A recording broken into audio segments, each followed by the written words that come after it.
Bonjour à tous et bonjour à toutes, chers amis, comment allez-vous? Je suis ravie de vous retrouver sur ma chaîne et pour vos lectures astro du mois de janvier 2025. Avant de démarrer, je vous présente tous mes vœux de bonheur, de santé et de réussite pour cette nouvelle année. J'espère qu'elle va très bien démarrer. On va aller voir justement ça avec les tirages du mois de janvier.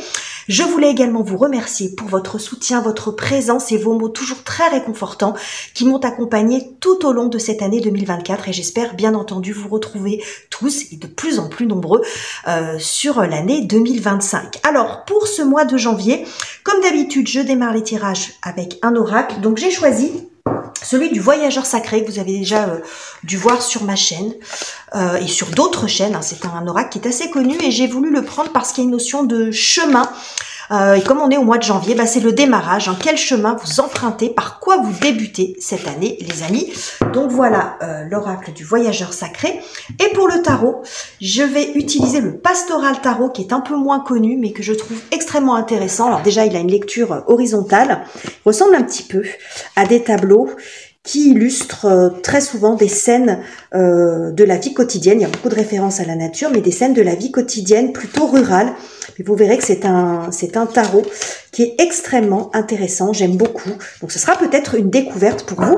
Donc, voilà pour les jeux utilisés. N'oubliez pas qu'il s'agit d'un tirage qui est général, qui est là pour vous donner des tendances, les grandes lignes pour le mois qui s'en vient. Vous pouvez le compléter avec les vidéos de vos autres signes, comme d'habitude, les amis. Donc, voilà pour l'introduction. Et on est parti. Et c'est à vous les Sagittaires, bienvenue sur votre lecture du mois de janvier. On y va tout de suite avec l'oracle du voyageur sacré pour prendre un premier message, l'ambiance, l'atmosphère de ce mois-ci, les amis. Et nous avons, un petit peu abîmé cette carte, nous avons traversé les ponts, c'est le temps de la guérison, de l'union, de la réparation et de la libération. Donc c'est un joli programme, les amis. Et l'image du pont nous montre une période de transition. Donc il est probable que ce mois-ci, vous ne soyez pas dans le démarrage, ni dans la finalisation, mais certainement entre les deux. Le pont permet aussi de relier. Donc c'est en ça qu'on nous parle aussi de réparation et d'union. C'est-à-dire que le pont permet de relier ces deux rives. Donc ça peut être la possibilité pour vous de rejoindre, de transiter vers une autre phase. Ça peut être bon aussi en termes de communication. Le pont permet de surmonter en fait un obstacle, mais avec une certaine douceur. Plutôt que de batailler à essayer de traverser cette rivière, ça serait peut-être même pas possible d'ailleurs, cette rivière représente l'obstacle. S'il n'y avait pas ce pont, vous ne pourriez pas rejoindre l'autre rive, symboliquement c'est ce que ça montre, ou alors ça serait extrêmement difficile. Donc le pont a quand même une vertu facilitante. Voyez, facilitant, donc le pont peut représenter une solution qui arrive pour vous pour résoudre une difficulté, mais nous montre aussi cette phase de transition sur ce mois de janvier. On va aller voir ce que nous propose le tarot. J'espère que j'ai été claire, les amis, parce que j'ai du mal à parler aujourd'hui. On va aller voir ce que nous dit le tarot dans ce contexte, de quoi on nous parle. Allez, on va prendre celle-ci. Le 7 de denier. Le 7 de denier et le 6 de denier. Bon, alors, le 7 de denier, c'est la carte du jardinier. Donc, le jardinier s'est occupé de sa terre, je sais pas comment on dit, j'ai pas le bon terme, a semé ses graines et il est dans l'attente d'un résultat. Donc, on nous montre à nouveau cette notion d'attente. Donc, on n'est pas dans quelque chose de très dynamique ce mois-ci, mais c'est une attente d'un résultat. Ce que ça nous montre, c'est que vous avez certainement fait beaucoup d'efforts, vous êtes beaucoup investi, que ce soit dans un projet, dans un travail, même dans une relation, mais qu'aujourd'hui, il y a quelque chose qui vous échappe. C'est-à-dire que vous ne pouvez pas faire plus dans le sens que vous ne pouvez pas forcer les choses. On dit souvent, la nature prend son temps. Donc, vous avez fait ce que vous aviez à faire. Ça ne veut pas dire que vous n'allez plus rien faire ce mois-ci, mais par rapport à la situation qui vous préoccupe, maintenant, vous êtes un peu dans l'obligation d'attendre le résultat de vos efforts. Donc, on va continuer et on va voir ce que nous dit le tarot, mais c'est un petit peu de ça dont on nous parle, les amis, quand même. Donc, il va falloir être patient, les Sagittaires. Vous qui êtes beaucoup dans le mouvement, vous aimez quand ça bouge, vous aimez, vous êtes un signe de feu. Bon, là, c'est pas vraiment ce qu'on nous dit. On nous parle de quoi? De tempérance. Ok. tempérance. Alors, la tempérance nous parle de modération et nous parle de patience. Donc, vous allez faire preuve de patience, ou en tout cas, on vous invite à le faire. En fait, avec le combo de ces deux cartes, déjà, le message, c'est que vous n'attendez pas pour rien. Parce qu'on ne vous invite pas à faire autre chose, à couper, on vous invite plutôt à attendre et à composer avec. Ça, c'est vraiment le point fort de la tempérance. C'est d'arriver à s'adapter. Voilà, s'adapter à la situation. Composer avec ce que vous avez maintenant, parce qu'il y a certainement quelque chose qui va se débloquer après, le résultat va venir, mais en attendant, faut composer avec plutôt que d'essayer de forcer les choses ou même d'abandonner. Ça, on vous dit pas d'abandonner, on vous dit juste de patienter. La tempérance c'est très très bon pour les communications et les échanges. Hein. Elle fluidifie les échanges, donc les échanges commerciaux, mais aussi en termes de communication. Elle amène une forme d'apaisement. Donc c'est bon aussi pour les réconciliations, par exemple, ou les négociations. Il y a beaucoup de douceur hein, dans l'énergie de la tempérance. Ok les amis, on continue. On va aller voir quel est l'obstacle pour vous, la difficulté à surmonter ou ce sur quoi vous avez encore besoin de travailler, les amis. Page d'épée. Ouais, le page d'épée et on a la carte de la mort derrière. Ok.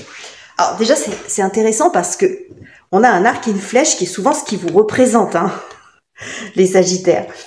Ok. Alors, ce qu'on a ici avec ce page d'épée, j'ai plusieurs choses. Ce page d'épée pourrait nous montrer que vous pourriez être tenté d'arrêter. D'arrêter ou de trouver une solution ailleurs parce que pour vous, c'est trop long.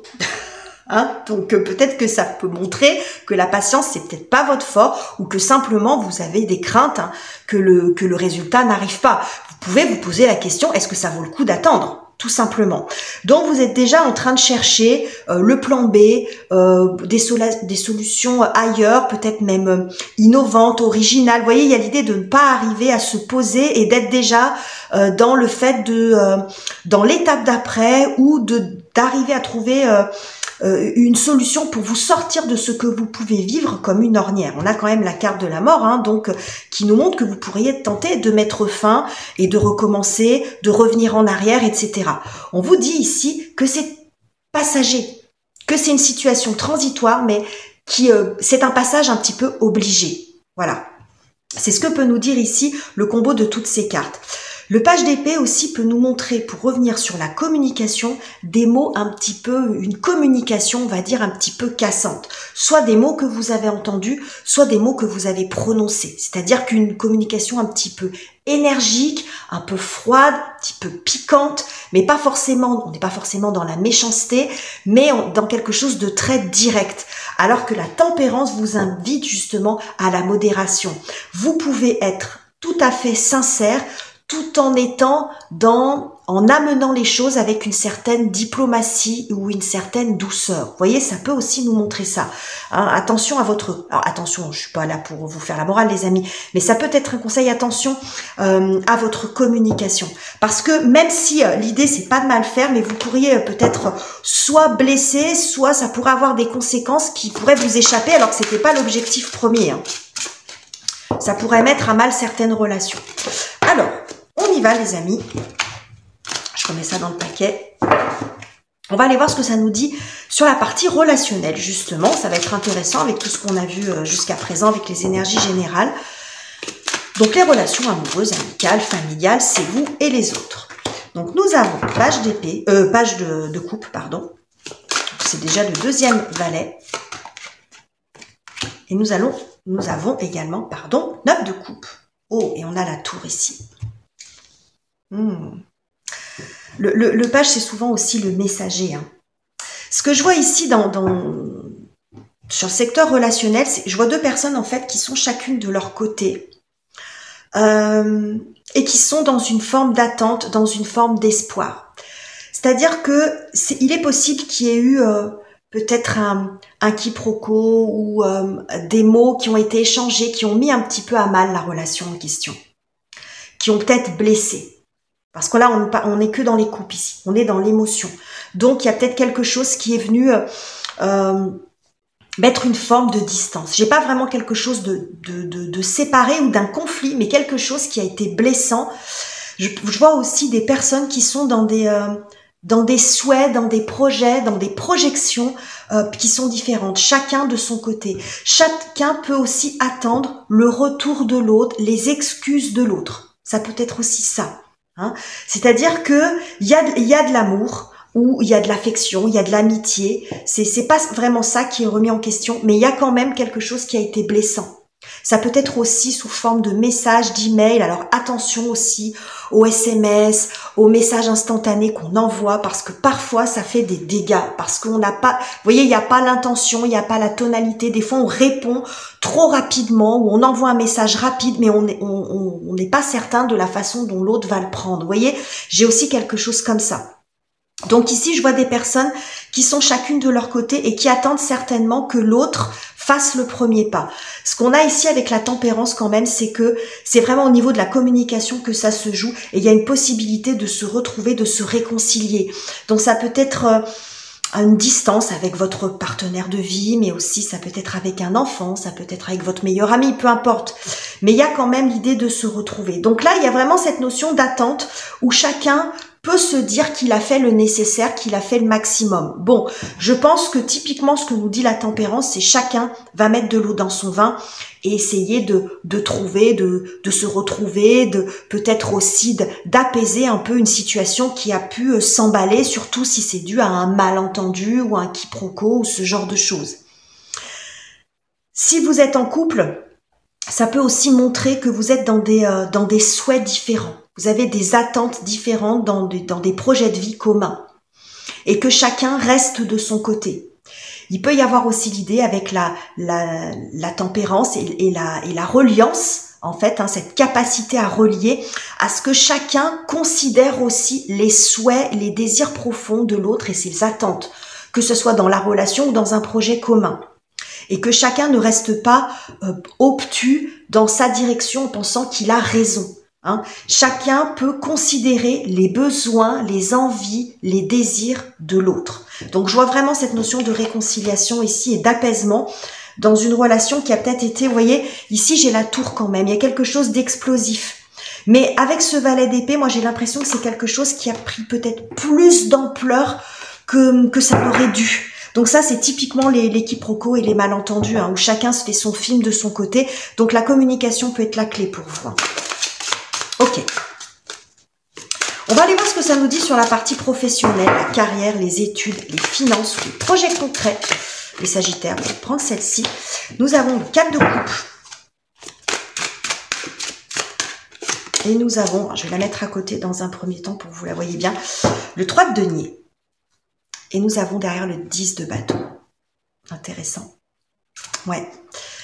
Alors, à l'instar de ce jardinier-là qui attend sa récolte, on voit aussi celui-là, ce personnage-là qui attend, qui est peut-être déçu d'un résultat. Donc pour certains, ça peut être ça, hein, vous êtes déjà dans cette phase de déception d'un résultat qui n'est pas à la hauteur de ce que vous espériez sur le plan financier, professionnel, etc.